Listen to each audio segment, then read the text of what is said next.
Did you know you can turn a 2D character into a realistic 3D version just by understanding its visual identity? Because most of the time, it's not talent you're missing. It's a clear system to transform an idea into real shapes. And in this video, I will show you exactly how I turn a simple image into a full digital sculpture. And pay attention because you won't just see the final result. I'm going to show you the method so you can apply the same logic to any character you want to turn into a realistic version. And the best part is this method doesn't only work for Mario.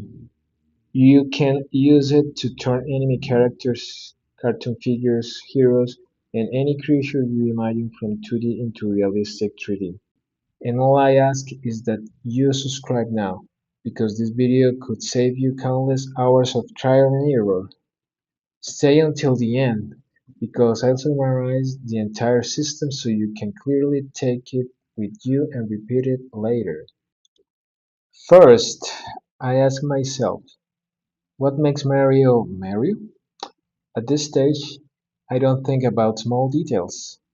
In this case, his identity lies in four things, at least for me: the red hat, the big nose, the iconic mustache, and the friendly yet firm face. If those elements are present, I'm not inventing any random face. I'm building Mario. At this point, it is crucial to have reference photos of faces with the traits you want for your interpretation.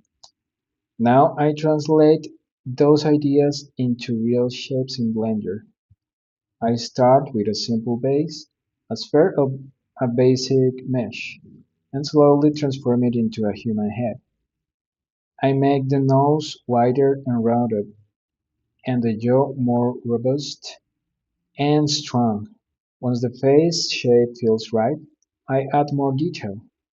I turn the mustache into facial volume and simplify the cap as a top structure.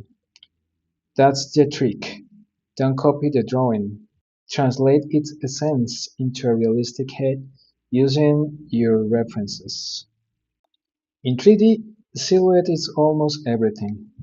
If I can rotate the model and still recognize it as Mario, even without color, texture, or details, then I'm on the right track. That's why I focus on the general form before getting lost in small details. You should constantly zoom out and check the overall silhouette. Then I adjust proportions. Mario doesn't look like a slim or elegant face, but I also don't want him to look too cute or goofy. I want his face to look like that of a big, strong plumber. So we need to control the skull, cheeks, mustache volume, and eye placement until everything feels coherent. Now I start giving real volume. I use sculpting tools to push, pull, smooth, and define, but with a clear idea in mind. Every stroke must help Mario feel alive. I'm not decorating a sphere, I'm building a character. Now comes the most important test. I step back and ask myself, does this still read as Mario? If the answer is yes, the foundation works.